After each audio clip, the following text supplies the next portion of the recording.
Em nossa jornada de leitura da Bíblia, chegamos ao último módulo do primeiro livro, do livro de Gênesis. Parabéns a você que está em dia e parabéns a você que vai logo, logo ficar em dia. Este módulo ou estação começa no capítulo 37 e coloca a vida familiar de Jacó, o seu relacionamento com seus filhos e, dramaticamente, a preferência dele por dois, que eram filhos de Raquel, José e Benjamim. José é um garoto sonhador, pretensioso, vaidoso. Isso provocou a ira dos seus irmãos, além do fato de Jacó não esconder a sua preferência. Só que esse quadro sobre a família de Jacó é interrompido por um outro irmão como a personagem principal, que é Judá. Judá, então, fica viúvo, tem uma nora, Tamar, temos as relações, portanto, aí do chamado levirato, quando um irmão é obrigado a se casar com a sua cunhada para manter nome, a propriedade, enfim, a continuidade da família, mas isso não acontece. Tamar, então, inventa uma estratégia, se faz de prostituta, a história se desenvolve. A pergunta é por que esse capítulo 38 está aqui? Nós só vamos entender no capítulo 50, quando Jacó abençoa os seus filhos, as palavras que ele reserva a Judá não são boas palavras em função disso que ocorreu aqui no capítulo 38. No 39, então, estou aqui folheando a palavra de Deus também, nós temos já a chegada de José, um garoto de 17 anos, à casa do general Potifar. E aí nós temos a primeira desgraça em que ele é quase morto, mas por interferência de um dos irmãos Ruben, ele é poupado, mas é vendido como coisa, tráfico humano que se fazia naquela época. Os ismaelitas, nome genérico, ou midianitas, nome específico, comerciavam especiarias, perfumes de Gileade para fora de Canaã e possivelmente levava gente também, devia ser algo muito comum naquela época. E José, então, se vê no Egito, talvez em Tanis, provavelmente a capital nessa época, não podemos precisar isto, e nós encontramos ali um garoto diferente, um garoto que queria subir na vida, mas não fez o jogo da sua patroa, resistiu à tentação, à sedução, fugiu. E aí, como que uma pessoa faz as coisas certas e paga um preço alto? Foi o caso de José, ele fez o que era certo, foi para a cadeia. E na cadeia, ele continuou fazendo o que era certo, interpretando os sonhos dos amigos, mas os amigos depois não se lembraram dele, só se lembraram mais tardiamente. Essa é uma história de muitos lances, é um conto. Conto em que sentido? No sentido do gênero literário. É importante entender isso. Quando se diz que é um conto, não quer dizer que o fato não ocorreu. Tudo ocorreu nos detalhes todos apresentados. Mas o gênero, o modo de contar essa história tem esse nome, conto. Você observa que vai se fazendo no enredo uma história que vai subindo, subindo, subindo, subindo até alcançar o seu clímax, como todo conto. O que vem depois é uma espécie de apêndice, né? É a estrutura de um conto. E é um dos contos mais antigos da história da humanidade e é um dos mais lindos. Vamos chegar ao capítulo em que farei esta referência. Alguns perguntam, mas será que Deus ainda hoje fala através de sonhos? Bem, Deus fala com os recursos que ele quiser. E cada época, em função não dele, mas de nós, ele usa os recursos que acha conveniente e próprio, afinal de contas, ele é o Senhor de todas as coisas. Outra pergunta que aparece aqui é o nome do faraó. Como você sabe, faraó não é o nome do rei do Egito, é o título. É o título. Então, é o faraó. Numa história qualquer viria o seu nome, mas na Bíblia só vem o faraó. Não aparece essa referência explícita ao nome do faraó. Quem foi esse faraó é algo bastante disputado. Portanto, nós não podemos aqui chegar a nenhuma conclusão. Quero só salientar um pouquinho aqui que quando José interpreta os seus sonhos, estou aqui lendo, nesse caso, a Bíblia de Estudo, trazendo a palavra, fascículo 1 que eu preparei, todo esse fascículo sobre Gênesis, um pouquinho sobre o rio Nilo, porque o rio Nilo aparece nos sonhos do faraó, no capítulo 41. O rio Nilo é considerado o rio mais longo do mundo, tem mais de 6.650 quilômetros espalhados por vários países da África e, sobretudo, no Egito, onde ele desemboca no Mediterrâneo. Era chamado pelos antigos egípcios de Mar Negro. E tem um delta, um desabrochar, um desaguar, de 240 quilômetros, já no mencionado Mar Mediterrâneo. E a agricultura é possível durante todo o ano por causa deste rio, que tem muitos braços, muitos canais. Eu quero dizer que minha primeira impressão do rio Nilo foi péssima, porque está no Cairo, hoje capital multipopulosa, com todas as dificuldades de uma grande cidade.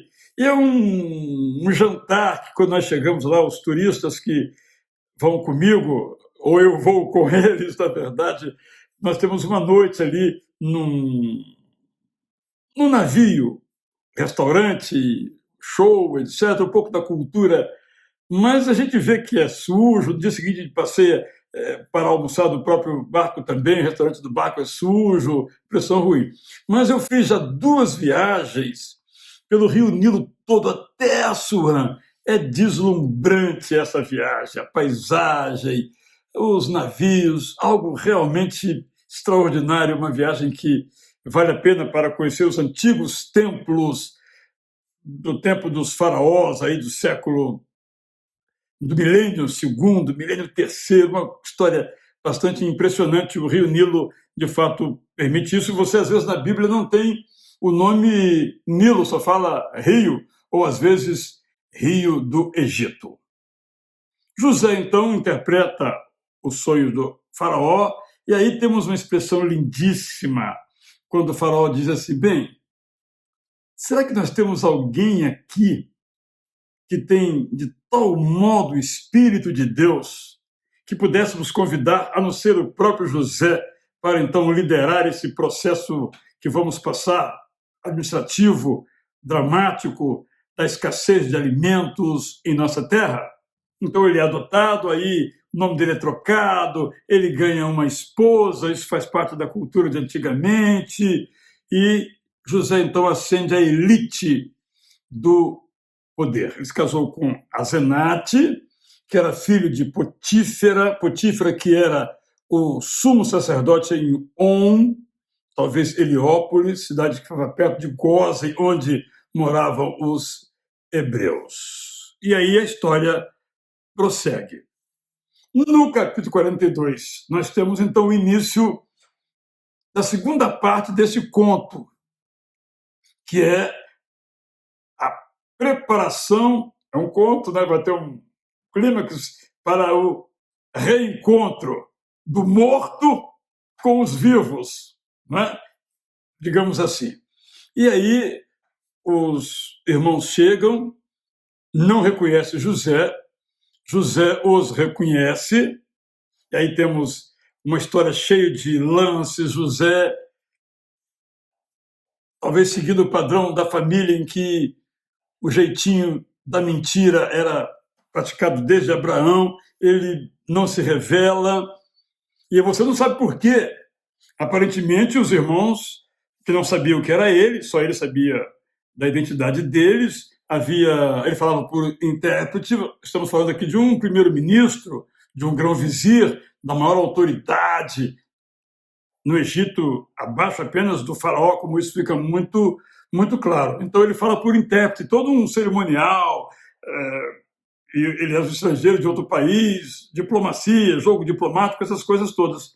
E José usa isso, não fala para ninguém, mantém esse segredo de que aqueles meninos, já homens, né, pais, já eram seus irmãos, até que nós temos no capítulo 45 o mais lindo conto de toda a Bíblia, ou o mais, eu diria, arrepiante momento de toda a Bíblia. É quando José, então, se revela aos seus irmãos. Eu sou José. Gente, eu confesso a você que até hoje eu fico arrepiado. Uma vez que eu leia, sobretudo quando leio em voz alta, que eu não fique...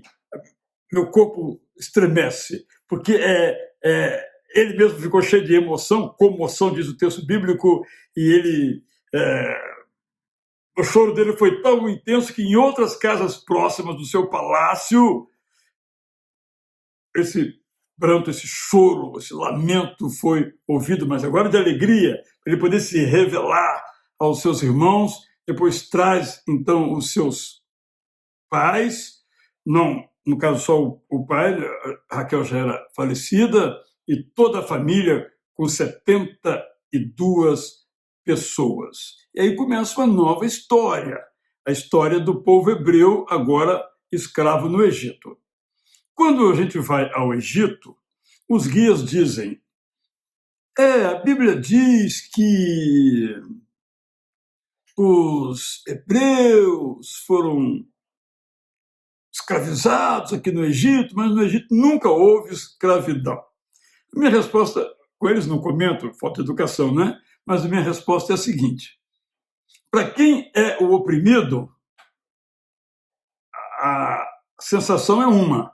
Para quem é o opressor, a sensação é outra. O opressor pode até achar que é bonzinho, mas o oprimido sabe que ele é escravo, que ele está sendo escravizado. Então, há muitas evidências arqueológicas que, de fato, esse povo foi oprimido.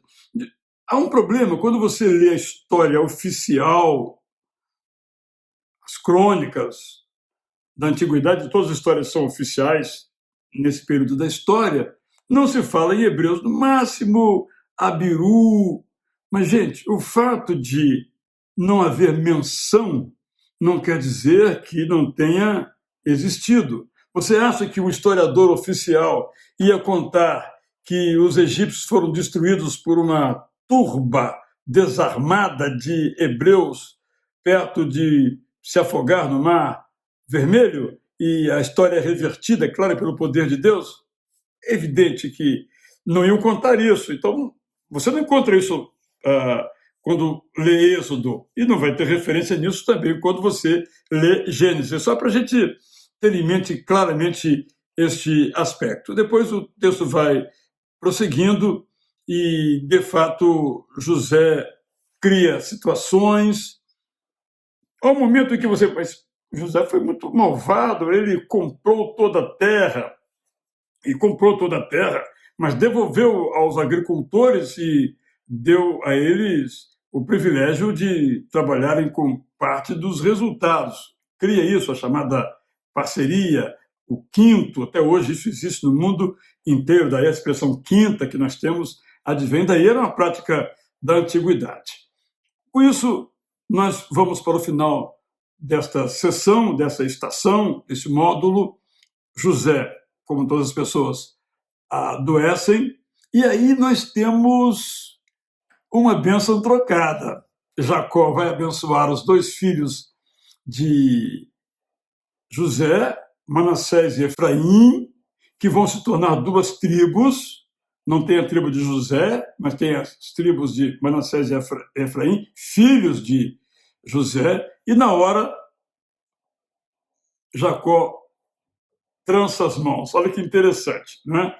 Isaac abençoa o filho errado, abençoa Jacó e não Esaú, e Esaú abençoa o filho errado. E, de novo, quando papai, está errado. Bom, o que eu abençoei está abençoado. No capítulo 49, nós temos então aí as bênçãos de Jacó. De fato, a gente tem muita dificuldade de entender essas bênçãos, mas eu tive o privilégio de preparar uma paráfrase, e para mim ficou muito, muito claro, bem tranquilo. Mas, de fato, aqui nós temos ele dizendo coisas terríveis para os dois irmãos que fizeram aquilo de ruim com o próprio José, vendendo, e também depois, no caso de Judá com Tamar. Nos demais são bênçãos muito agradáveis e todas vão se cumprir. É importante dizer isso, portanto, podemos chamar de Jacó de profeta, no mesmo nível de Isaac e no mesmo nível de Abraão. É interessante que no capítulo 49 nós temos uma oração, quando no meio das bênçãos Jacó faz então uma oração em que ele pede então a bênção de Deus. É uma história bastante bonita, lembra de mim, etc. E no final, no 49:33, nós temos a história de que Jacó recolheu os pés na cama. A maneira de dizer, deitou-se e dormiu. E depois foi reunido ao seu povo, isto é, foi sepultado. É importante entendermos esta linguagem para não derivarmos doutrinas totalmente falsas. Aí José, ao morrer, depois do seu pai, sepultado com honras de chefe de Estado, como até hoje acontece, o seu corpo foi embalsamado, e até hoje nós sabemos que ninguém consegue embalsamar como os egípcios antigos fizeram. E no final do capítulo, então, encerrando o livro de Gênesis, nós temos o desejo dele de ser sepultado em Canaã. E esse desejo é, então, realizado. Quando os judeus, ou melhor, quando os hebreus, não são judeus ainda, quando os hebreus retornam a Canaã, eles levam numa carroça os ossos de José. É uma história realmente extraordinária, uma história muito, muito bonita. Esse livro, então, de Gênesis acaba percorrendo um longo período, que quando o Êxodo começa, ele já faz menção a isso, fazendo uma transição. O que é que nós aprendemos aqui, assim, em linhas muito gerais, desse livro? Primeiramente, os que são pais e avós, os cuidados que têm que ter no tratamento dos seus filhos, para que não gere ressentimento de modo nenhum. Segunda coisa, podemos usar um ditado popular. Deus escreve certo por linhas tortas, isto é, José foi alvo de uma maldade,